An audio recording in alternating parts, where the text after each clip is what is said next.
5 நிமிஷம் பேசினதுக்கே கொளத்தூர்ல கொத்து பரோட்டா போட்டாங்க. 5 நிமிடம் பேசியதற்கே கொளத்தூரில் கொத்து பரோட்டா போட்டுவிட்டதாக முதலமைச்சர் விஜய் முன்னாள் முதல்வர் ஸ்டாலினை கிண்டலடித்துள்ளார். ஆயத்தொடங்க சிஎம். அடாடா, உங்க சிஎம் நெஞ்சிலேயே குத்திட்டு வந்தீங்க பாருங்க, அதெல்லாம் வேற லெவல்.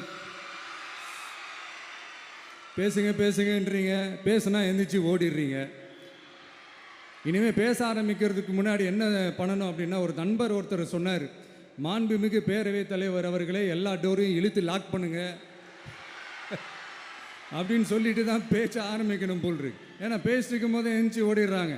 5 நிமிஷம் பேசினதுக்கே கொளத்தூர்ல கொத்து பரோட்டா போட்டாங்க.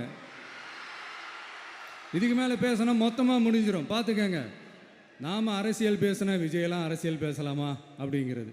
சரிப்பா, நமக்கு எதுக்கு வம்பு, நம்ம பாட்டுக்கு நம்ம வேலையை பார்ப்போம், எதுக்கு அவங்கள பற்றி பேசிக்கிட்டு அப்படின்னு இருந்தால் விஜய்க்கு அரசியலே பேச தெரில அப்படிங்கிறது. இப்படியே மாறி மாறி செய்திகளை உள்ளது உள்ளபடி தெரிந்து கொள்ள ரெஃப்ளெக்ட் நியூஸை சப்ஸ்கிரைப் பண்ணுங்க.